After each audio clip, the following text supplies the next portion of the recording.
Estudos astronômicos da mais relevante atualidade constataram que o Sistema Solar realiza um grande périplo em volta de Alcíone, estrela de terceira grandeza da constelação das Pleiades. A constelação das Pleiades, constituída de 7 estrelas, somente conhecidas neste momento 6, faz parte da constelação do Touro, que é constituída por centenas de astros. E Alcíone, segundo as observações astronômicas, é a estrela mais brilhante desse conjunto. Merece considerar que as Pleiades são tão belas em nosso céu e tão famosas que os chineses de há 4.000 anos antes de Cristo já conseguiram identificá-las, e posteriormente os gregos, através da poemática mitológica, procuraram interpretá-las como sendo a materialização de alguns deuses que foram fixados no imenso zimbório celeste. Astrônomos como Frederico Guilherme Bessel, como Otto Hess e outros como José Comas e Edmundo tiveram ocasião de constatar que o nosso sistema gravita em torno dessa estrela fulgurante, apesar de ser de terceira grandeza. Não é de estranhar, porque o nosso sistema é resultado de uma estrela de quinta grandeza, o nosso Sol. E a força de atração de Alcíone é de tal magnitude que todo o sistema solar gira em uma elipse grandiosa durante 26.000 anos, quando encerra o seu périplo. Esses mesmos estudiosos deram-se conta que em cada 12.000 anos o sistema solar adentra-se em uma faixa que circunda Alcíone. Essa faixa de fótons, que é de grande largura, dá a Alcíone uma beleza especial. Os fótons, que são as partículas mínimas da constituição da luz, produzem uma luminosidade sem calor e que propicia em torno de Alcíone uma psicosfera das mais excelentes. Constataram os citados astrônomos que a partir do ano de 1972 o sistema solar começou a penetrar nessa faixa de fótons, e que a partir de 1982 a Terra começou a entrar no mesmo campo. E isso acontece, como disse, em cada 12.000 anos, sendo que durante 2.000 anos o sistema fica totalmente mergulhado nessa imensa faixa de fótons, recebendo uma luminosidade peculiar e abençoada. A última vez foi denominada a fase do leão. E os chineses já haviam diagnosticado que a próxima seria caracterizada por uma grande revolução, que as tradições da Índia de há 6.000 anos asseveravam tratar-se do grande período da luz, a era de Aquários. Esse introito, para fazermos uma análise de que à medida em que o sistema solar foi se adentrando na faixa de fótons de Alcíone, houve uma migração de espíritos daquela estrela no rumo do planeta terrestre. E que a partir de 1982, quando a Terra começou a mergulhar e terminará de fazê-lo por volta de 1912, quando estará toda imersa nessa faixa de luminescência específica, os espíritos de alta estirpe, que se encarregarão de dar à Terra a era do espírito imortal, a nova era, como escreveu Allan Kardec em A Gênese, capítulo 18, itens 27 e 28. A mudança de mundo de provas e de expiações para mundo de regeneração, a partir, portanto, de 2012, aliás. Essa proposta fascinante vem ensejar-nos o que aconteceu nos primórdios da nossa cultura, quando, do sistema do cocheiro e de Capela, 4 migrações de espíritos, entre os quais os arianos e os egípcios abandonaram aquele sistema para mergulharem na indumentária terrestre, favorecendo o nosso planeta em transição do Pithecanthropus erectus para o Homo sapiens, no grande movimento que se instalou na Índia e a seguir no Egito, posteriormente na Pérsia, mais adiante na Caldeia, na Babilônia e ainda mais tarde na Judeia, formando as raças padrões da cultura terrestre ao largo dos tempos. Rabindranath Tagore, em uma obra poética e memorável denominada Sadhana, refere-se que quando os arianos chegaram às terras em que mais tarde seria erguida a Índia, encontraram florestas exuberantes, e graças a isso a cultura da Índia fez-se de liberdade, de comunhão com a divindade, porque os prados imensos e as monções temporais e temporárias que desabavam sobre as regiões proporcionavam a pesca fácil e abundante, a caça generosa e propiciadora de vida, e acima de tudo, o cultivo da terra, o apoio dos rebanhos e a liberdade dos espaços para ser feliz. Em Sadhana, que são 8 discursos pronunciados por Rabindranath Tagore, alguns dos quais na Universidade Harvard, nos Estados Unidos, o insigne teólogo, poeta, musicista, artista e prêmio Nobel de Literatura, aborda a missão histórica daquele povo que veio de outra dimensão para perpetuar na consciência terrestre o cultivo de Deus, a certeza da imortalidade e a prática da não agressividade, a ahimsa, a não violência, que seria pregada e vivida pelo inolvidável Mohandas Karamchand.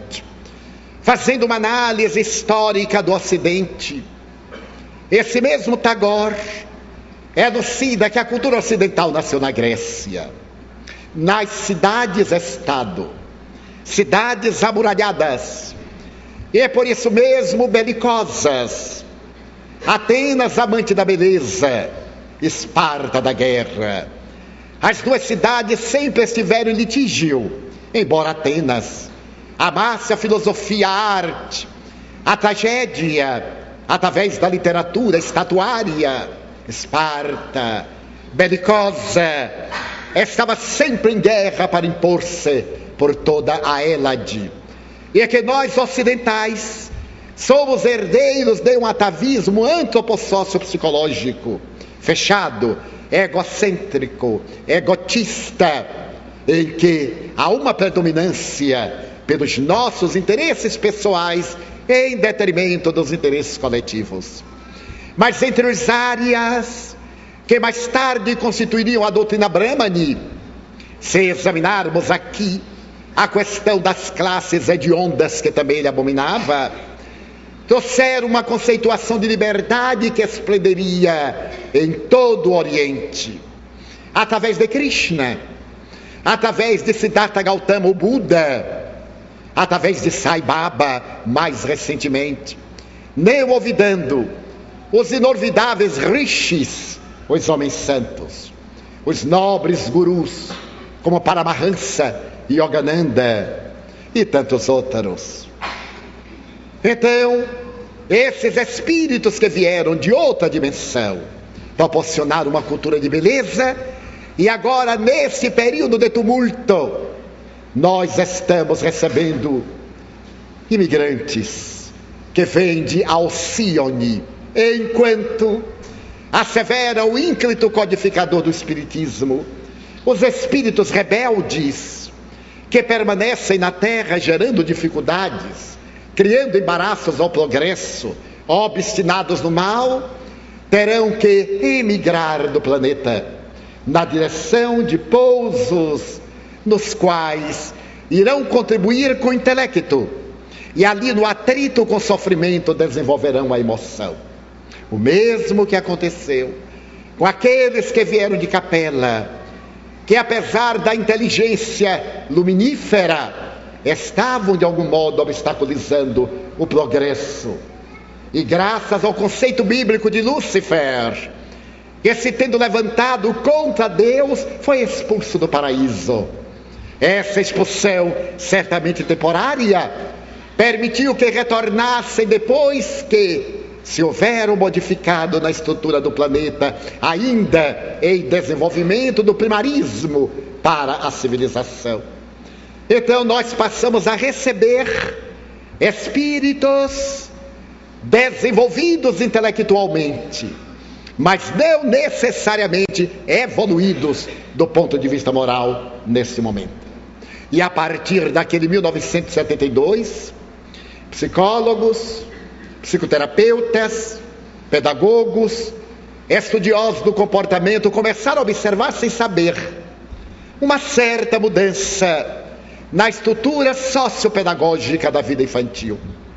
Começaram a dar-se conta que as crianças deste último período, digamos, desses 20 anos, 30, apresentavam síndromes estranhas, personalidades especiais, uma certa forma de rebeldia, temperamento estranho e não adaptado às exigências do habitat convencional.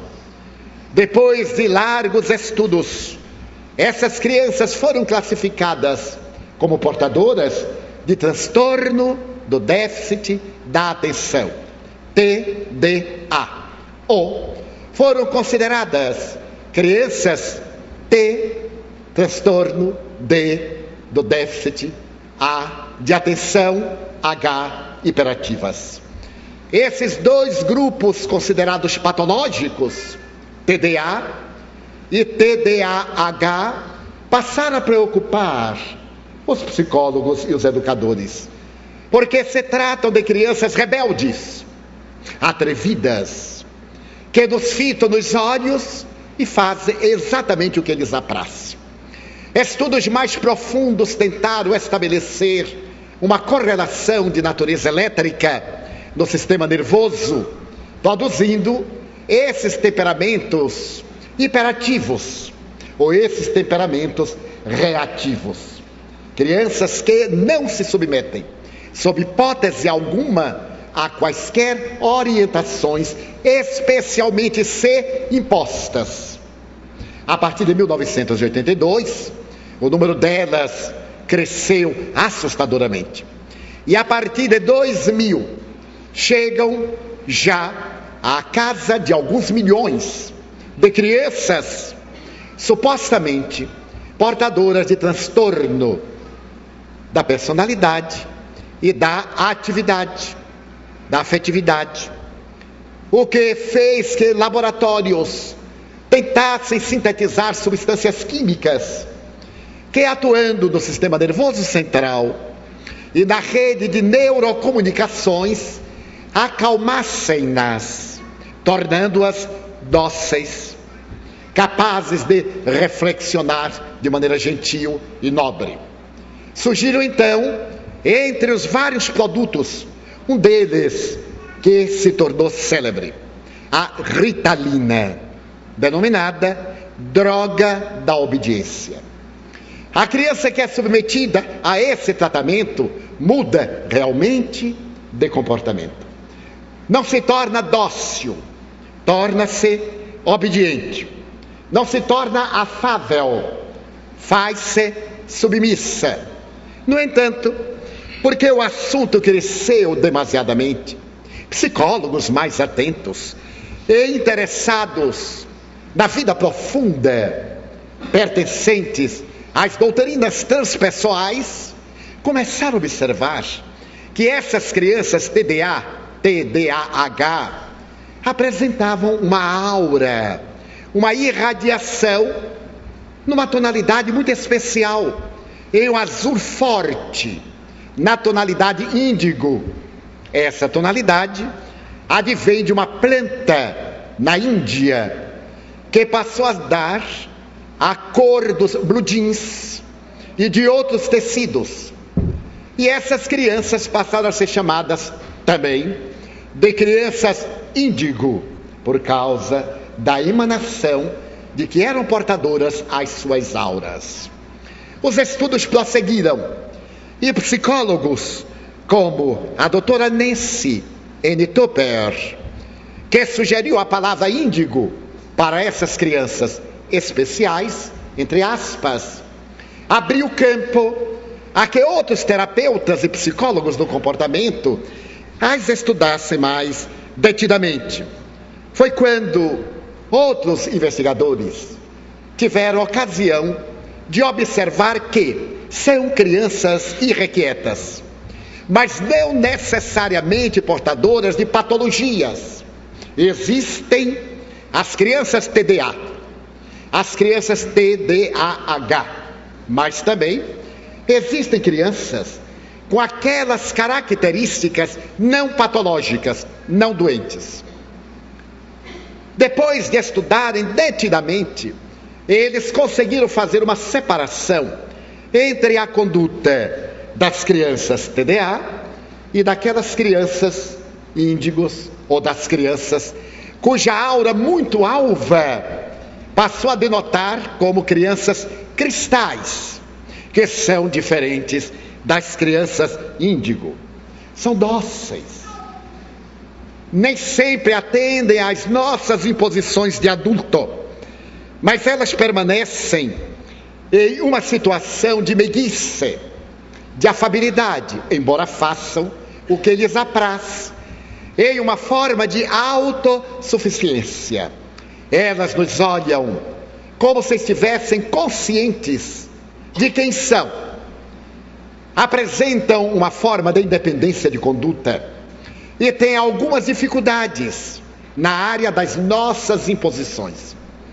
Então, a partir desses estudos, um casal de psicólogos americanos resolveu aprofundar essas observações e estabeleceu que, na imensa patologia das crianças portadoras de transtorno de atenção e também de hiperatividade, havia crianças rebeldes, mas que não eram doentes, que necessitavam de uma nova orientação psicológica e uma nova metodologia educacional. Eram as crianças da nova era. Essas crianças estavam na Terra com uma finalidade especial de criar biótipos para o futuro da humanidade. Da mesma forma, dizemos nós, que aqueles que vieram de Capela criaram esse biótipo físico, os caracteres morfológicos das diversas raças. Essas crianças agora vieram também proporcionar-nos uma biotipia de natureza transpessoal, de natureza transcendental. Vieram para criar modelos perfeitamente intelectuais e abrirem espaço ao sexto sentido, no qual nós estamos entrando lentamente. O sentido da percepção extrafísica, o sentido de natureza intuitiva. Essas crianças, por incrível que pareça, conseguem comunicar-se umas com as outras através da telepatia. E muitas vezes essas comunicações faz que elas manipulem os adultos. Por exemplo, se são meninas, elas manipulam os genitores masculinos. E se são meninos, eles manipulam os genitores femininos. Conseguem manipular as mães, fazer chantagem, terminar por conseguir o que almejam, enquanto que as meninas, por sua vez, conseguem, manipulando os pais, terem atendido os seus pequenos caprichos. Então, os observadores estabeleceram que essas crianças índigos nascem e sentem-se como seres diferentes, como seres nobres. Deu a impressão de que são até superiores aos pais. Elas acreditam merecer estar neste mundo. Este mundo parece que foi preparado para elas, e se surpreendem quando não são compreendidas, ou quando as pessoas não pensam da mesma maneira em relação à sua conduta. Não tem problema de não estima.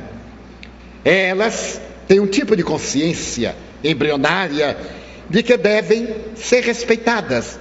E por isso mesmo dizem com muita frequência aos seus pais quem são, deixando transparecer reminiscências de outras vidas, de outras estâncias, de outros lugares onde teriam habitado.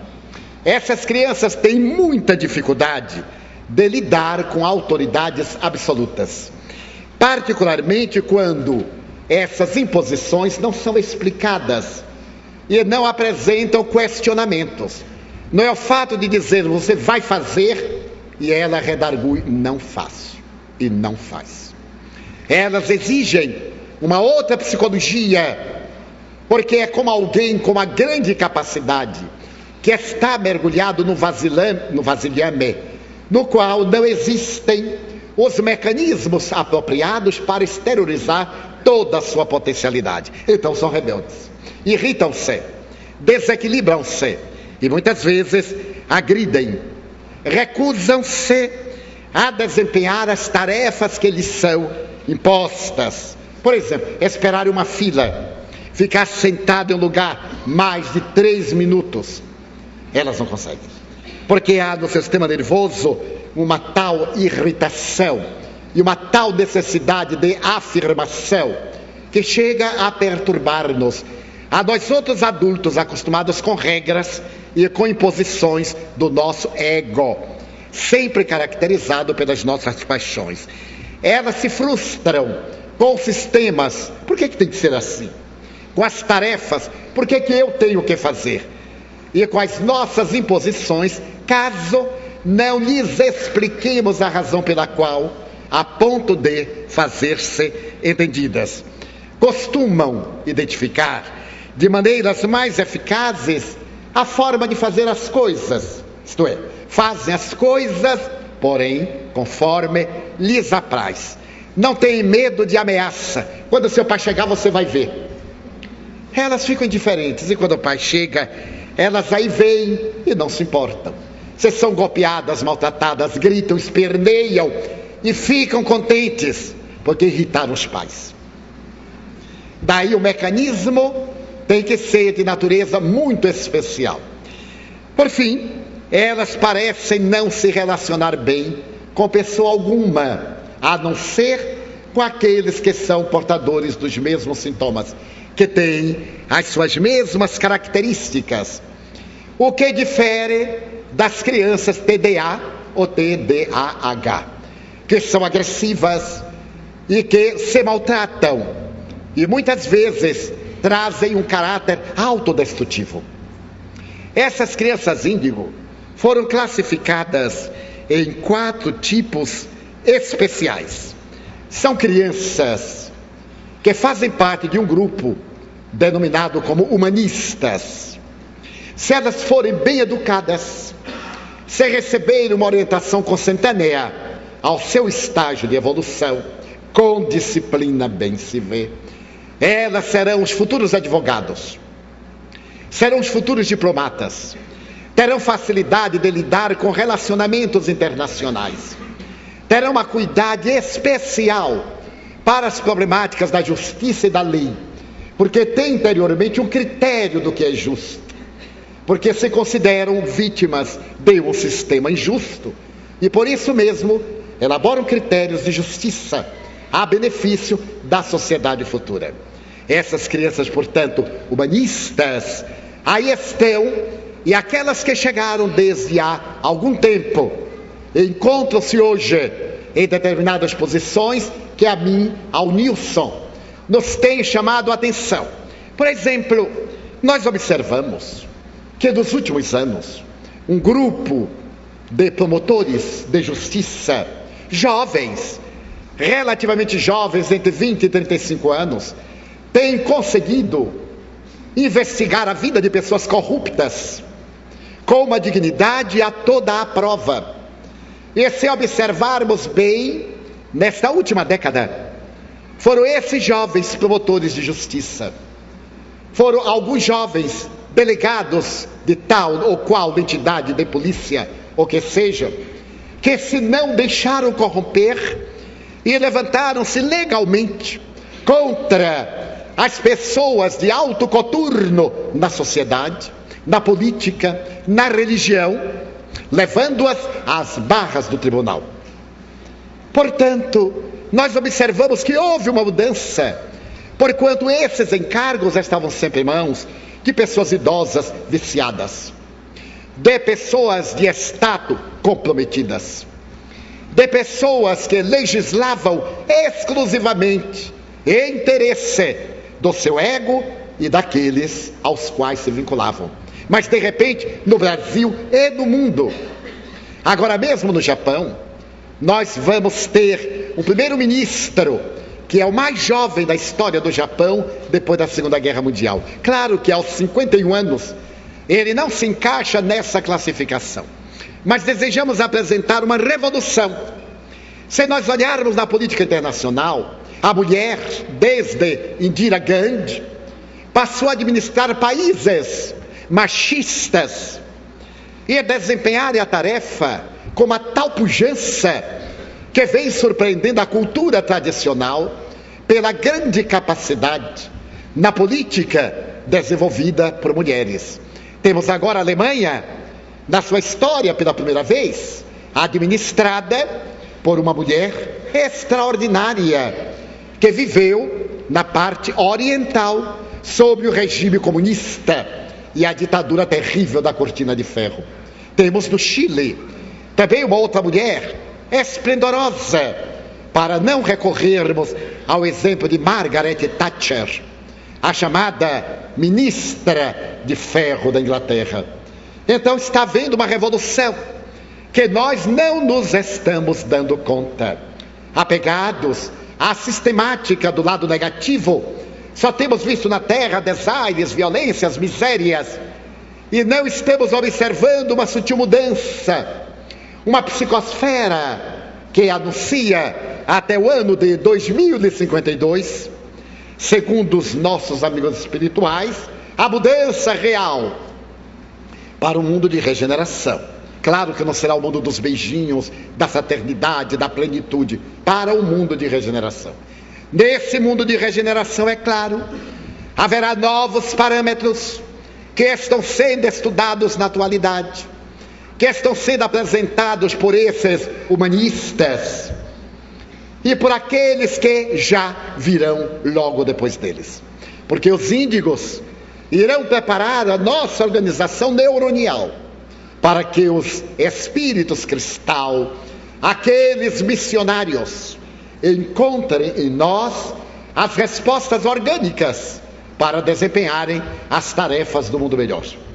O segundo grupo é de crianças índigo, artistas, enquanto que os humanistas são portadores de um porte fisiológico que impressiona, de uma inteligência rutilante.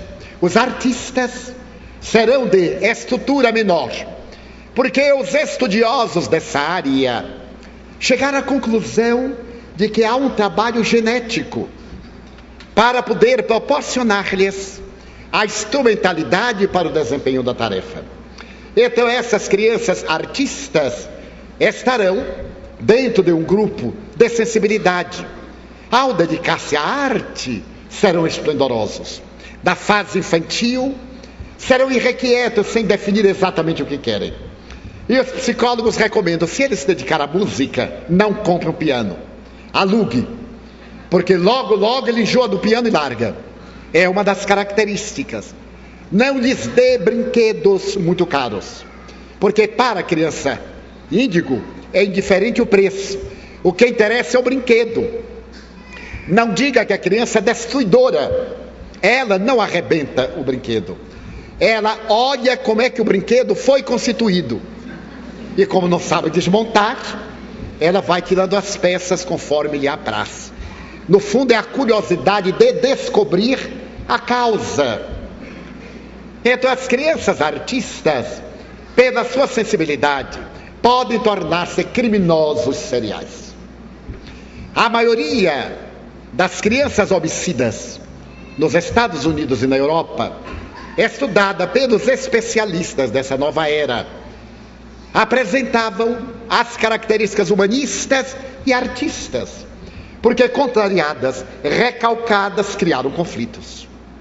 As nossas exigências descabidas, o descuidado dos pais, que preferem remunerar educadores, empregados, babás, enfermeiros, para exercer a tarefa que a eles a vida delegou e que eles escolheram, porque procriaram, porque quiseram. Essas crianças tornam-se rebeldes e muitas vezes matam os próprios pais. E aqueles que revelaram crimes hediondos na escola, como aconteceu na Escócia, na América do Norte e em outros países, eram portadoras desses maus tratos, que a sua mente privilegiada resolveu elaborar um mecanismo de desforço, sem ter a lucidez moral, a consciência, para perceber que se tratava de crime.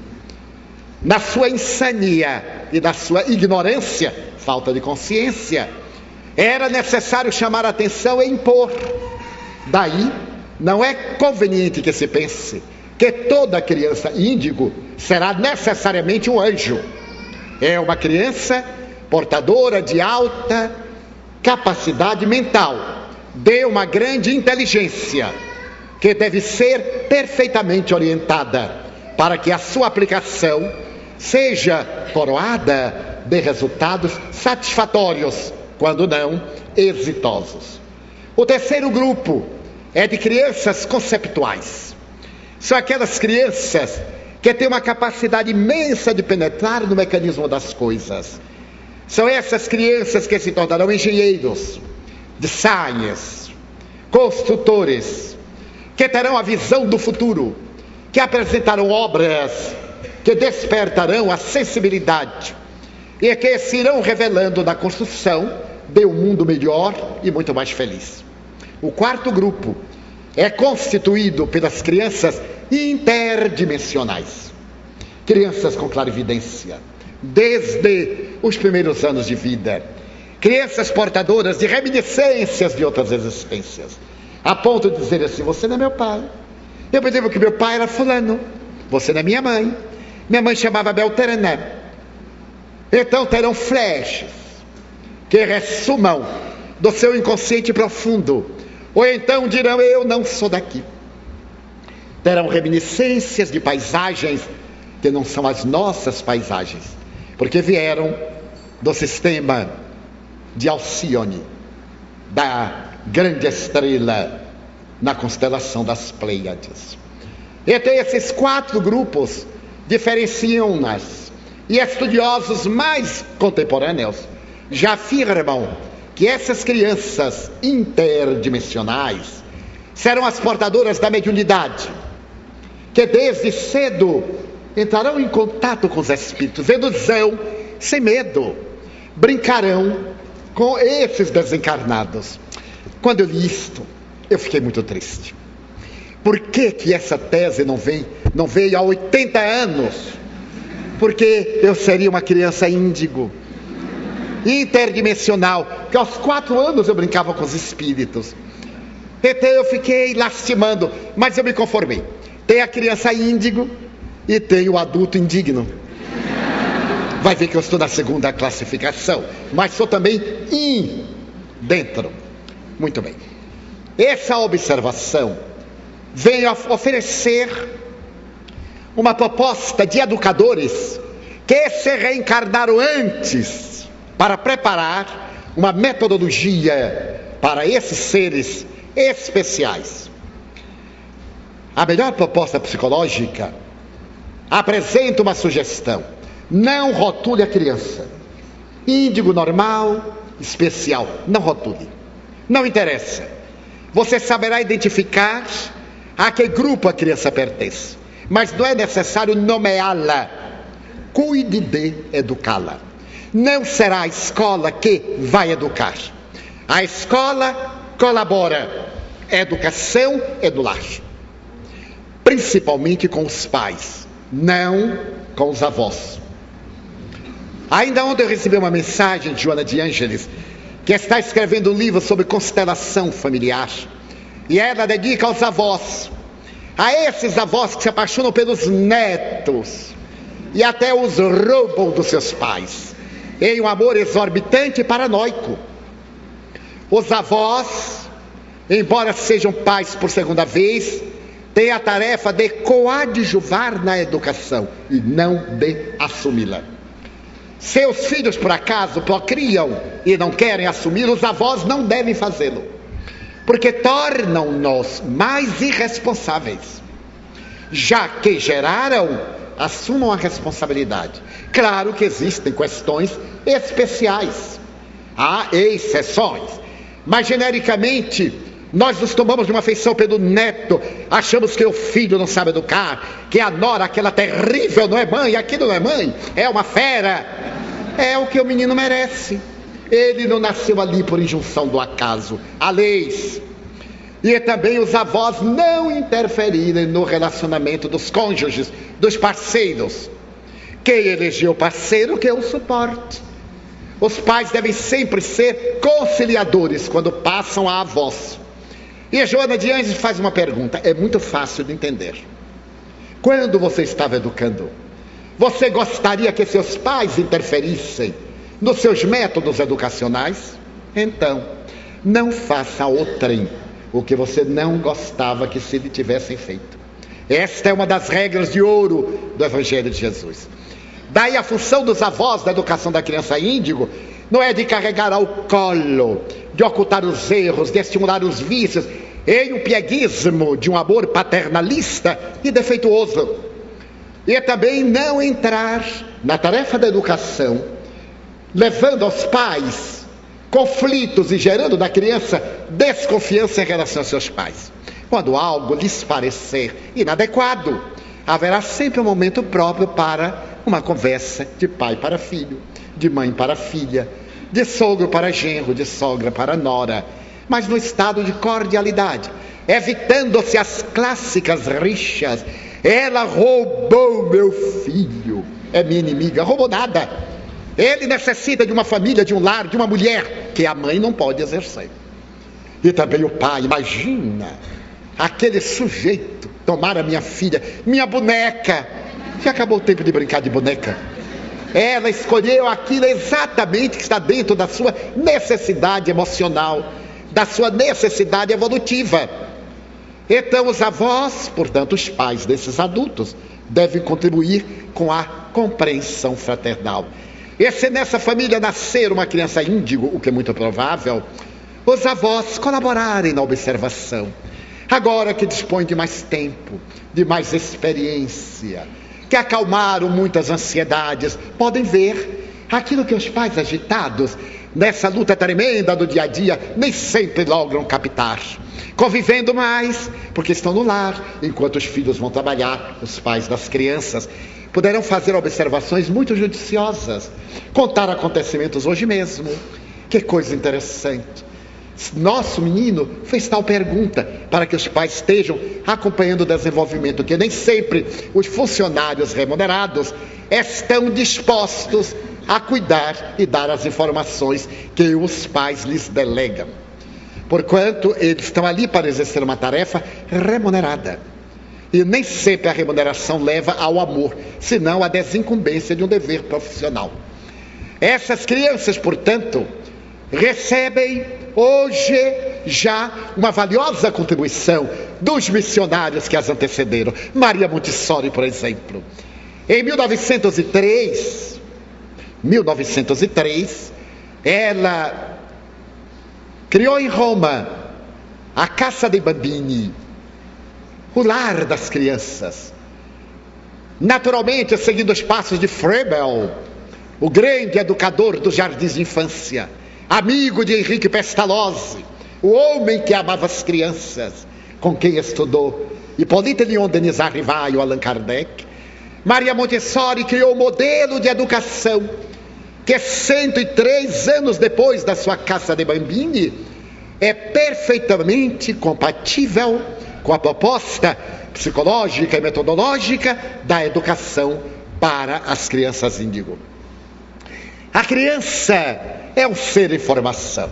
Mesmo que tenha no seu inconsciente a presença de um adulto, ela não entendia de reencarnação, a criança deve ser tratada como criança. E eu me recordo que o Dalai Lama estava numa conferência internacional e viu na plateia uma criança muito pálida, um menino de 6 anos. Ele comoveu-se no intervalo do seu seminário e chamou a criança ao palco. E diante de um auditório especial e célebre, ele disse à criança: fale no microfone o que você quiser, o que vier na sua cabeça. A criança levantou-se, olhou para todo mundo e disse: eu tenho câncer, mas eu sou criança, o que eu quero é brincar, deixe-me brincar, deixe-me ser criança, e depois cuidem da minha doença, porque eu sou criança. O auditório, tomado de impacto, chorou copiosamente. Já dizia então Montessori: a criança merece um tratamento especial. A nossa metodologia de educação para adultos não pode ser aplicada de maneira nenhuma na educação para crianças, ainda mais portadoras de um elevado QI e de um conflitivo QE, quociente emocional. Mas ao lado de Montessori, merece ressaltar a obra grandiosa de um austríaco de Viena, Rudolf Steiner. Steiner é o pai da antroposofia, a doutrina que estuda o ser humano. Rudolf Steiner, em 1929, criou a educação Waldorf, um método que ele inicia na Áustria, se propaga aos Estados Unidos e aparece no Brasil pela primeira vez em 1956, em que ele procura demonstrar que nem ser infantil como a criança, nem ser adulto perante a criança. Eu estava relendo O Pequeno Príncipe, e o Pequeno Príncipe tem a ocasião de dizer como os adultos são complicados, como eles são diferentes. Depois que ele vai de um para o outro asteroide, conversa com o bêbado, conversa com o rei. Mal ele chegou, o rei disse assim: você será meu súdito. Mas o asteroide era tão pequeno que a indumentária do rei cobriu o asteroide todo. E ele perguntou: e o que é súdito? Ah, é a pessoa que eu governo. E você é um rei e não tem ninguém para governar? Chegou você. Ah, mas eu vou embora. Mas enquanto estiver aqui, você tem que me obedecer. Então eu ordeno que me obedeça. E se eu não quiser, eu ordeno que não me obedeça. Ai, o Pequeno Príncipe. Então ele vai a um outro asteroide onde estava um bêbado, com garrafas vazias e com garrafas cheias. E ele perguntou ao bêbado: para que você bebe? Para me esquecer. Mas esquecer de quê? Que eu gosto de beber. E então, por que você não esquece? Porque a bebida não deixa. Então, o Pequeno Príncipe vai observando como nós adultos somos infantis e complicados. E eu vejo em nossas brigas de adulto, às vezes, ciúmes, Palavras que nós achamos que são contra nós, porque somos complexados inferiores. Sempre a culpa é dos outros. Como é que disse tal coisa que me ofendeu, que me magoou? Uma pessoa que se magoa com palavras ainda está na infância psicológica. Tem que correr a um psicólogo infantil. E como nós nos deixamos sensibilizar e perdemos a oportunidade de ser felizes por causa dessas quinquilharias emocionais que nós cultivamos pelo prazer mórbido de serem felizes. Não é tese minha não, é do Pequeno Príncipe, de Antoine Saint-Exupéry. E o Pequeno Príncipe diz assim: eu vou voltar para o meu planeta. Ele arrancou os baobás, arrancou as flores, mas sabia que iam voltar, porque havia sementes. Então, Rudolf Steiner propõe uma educação da criança com amor. Não é essa educação que a gente tem um salário e se desincumbe. Como vai demorar, mas chegaremos lá. Mas uma educação com amor, feita no lar.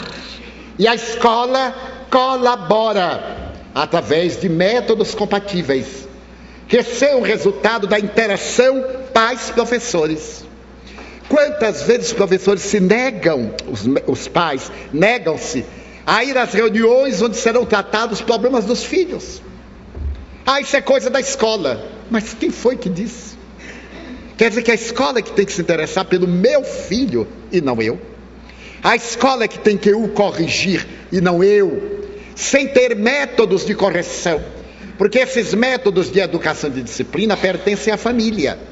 Então, com as crianças índigo, nós teremos um arsenal de métodos, evitando sempre a negativa e explicando sempre a razão pela qual devem comportar-se de maneira edificante. Mas além deles, Piaget, a proposta de Piaget, como enriqueceu a educação nas décadas de 60 a 80, a sua psicologia e pedagogia infantis, como são ricas de sons, de cores, de ternura, como decodificou o cérebro infantil, para poder introduzir-nos as informações, a instrução, porque a educação é dada no lar. A escola instrui, orienta e a família educa através dos hábitos. Então estamos vivendo este momento de transição e já estão também chegando algumas crianças cristais. Os grandes missionários, Joana de Ângeles, falou-nos e declaramos-lo aqui publicamente e gravamos, que esse milênio, disse-o nos anos 90, seria celebrizado neste século por grandes tumultos até a sua primeira metade. Mas ele ficaria célebre na história da evolução do planeta, porque seria o século do amor, da religião, da arte, da beleza, da fraternidade. E ouvindo os benfeitores mais elevados, ela diagnosticava que a partir de 2052 a Terra estaria alcançando o seu grande momento de renovação, deixando as grandes e trágicas dores para trás e abrindo o elenco das possibilidades felizes. Mas, em outras palavras, é o que diz Allan Kardec em A Gênese, no último capítulo, quando ele fala dos sinais dos tempos, que a Terra não será destruída por um grande cataclisma, não será um fenômeno geológico, mas será um fenômeno espiritual, lento, a mudança dos seus habitantes, a transferência dos maus e a chegada dos bons. E isso em poucas gerações mudará totalmente o clima. Aqueles que forem para o exílio reeducar-se-ão. Ali no exílio eles compreenderão a saudade do mundo perdido, olharão, por exemplo, na direção do zimbório celeste e sentirão esta nostalgia, essa estranha saudade que às vezes nos acomete e nós não sabemos de quê, de algo que perdemos, de algo bom que já fruímos e que agora parece tão distante, a ponto de nos tornarmos melancólicos ante essas evocações, para, após havermos trabalhado o nosso mundo íntimo em recuperação de amor, voltarmos ao nosso proscênio, ao grande lar onde realizamos o nosso desenvolvimento antropológico. Concluída a tarefa ético-moral psicológica para vivenciarmos o reino de Deus na terra. Não foi por outra razão que Jesus disse: o reino de Deus está dentro de vós. Gostaria de encerrar essas rápidas considerações com uma bela página de um homem muito rico que experimentava a viuvez e pai de um filho único que foi convidado para a guerra. Como mecanismo de fuga, desde a morte da esposa, além dos compromissos profundos com o filho, ele resolveu dedicar-se à aquisição de arte, quadros dos melhores artistas, e transformou a sua casa palaciana em um verdadeiro museu, invejado por grandes colecionadores. Mas a guerra, que é esse monstro iante de mil falsas, devorador terrível, ceifou a vida de seu filho. E ele soube que o seu filho morreu em um gesto de doação, salvando a vida de um companheiro. Mas apesar de ser um gesto de alta relevância, isso não foi suficiente para consolá-lo e para dar a esperança de que seu filho voltaria. Terminou a guerra. Meses depois, um jovem apresentou seu mordomo, pedindo licença para falar com o grande senhor. E como o grande senhor não recebia praticamente a ninguém, enclausurado no seu sofrimento e na contemplação das suas obras de arte, o mordomo falou que era impossível, ainda mais, sem haver assinalado uma hora para aquele encontro. O jovem disse: mas eu estive na guerra com o filho dele e gostaria de falar sobre os últimos momentos daquele grande amigo do meu coração. O mordomo estremeceu e correu ao amo e disse: é um veterano que viveu os últimos momentos ao lado do seu filho. O senhor renovou-se, desceu do piso privado dos seus aposentos ao imenso hall e recebeu um estranho que trazia um volume muito bem embrulhado sob o braço. E o jovem disse: um dever de gratidão, traz-me até o Senhor, porque o seu filho morreu salvando-me a vida. Ele se interpôs entre mim e uma granada e teve a vida despedaçada para poupar a minha. Eu nunca me esquecerei do seu gesto e gostaria de demonstrar a minha gratidão através desta pintura que eu fiz do último momento do seu filho. Entregou-lhe o quadro, que o homem nervosamente abriu e percebeu a pintura. O olhar expressivo do jovem dando a sua por outra vida no salto que ele realizou. Não era uma pintura acadêmica, era a pintura de um principiante. E então o rapaz disse: por favor, eu sei que não tem beleza, eu não sou pintor, mas eu acreditei que o senhor gostaria muito de ter uma lembrança do último instante de vida do seu filho. O homem comoveu-se e ofereceu-lhe uma grande importância. Ele disse: eu não quero nada, sou eu quem deve, foi a minha vida pela dele e ele perdeu-a para que eu vivesse. Muito obrigado. E desapareceu, nem sequer deixou o nome. O homem colocou entre as telas mais caras da sua coleção aquela do seu filho, que era uma tela modesta. Em menos de um mês desencarnou de saudades. O leilão foi da Christie, a grande casa de leilão de Londres, que tem filiais em poucas cidades do mundo. E quando o leiloeiro apresentou, estava ali o que havia de melhor, corretores de pessoas riquíssimas que dariam lances pelo telefone para manter o anonimato. O leiloeiro ergue a tela e diz: primeiro lance. Ninguém deu importância. Era quase horrorosa. Por favor, um lance, R$10. E ele insistiu. R$10. E alguém gritou: essa coisa não nos interessa, nós é que estamos pelos Picassos, pelos Rodins, pelos... Isso não interessa, por favor, passe as telas. Não posso. Quem dá um lance? Uma voz humilde lá no meio, quase inaudível, diz: R$20. Todos olharam. Era o jardineiro, o velho jardineiro da mansão. Levantou-se acabrunhado e disse: eu gostaria de ficar com a tela, mas só tenho R$20. Então o leiloeiro bateu o martelo: tome-a, está encerrado o leilão. Mas como? Ainda nem começou.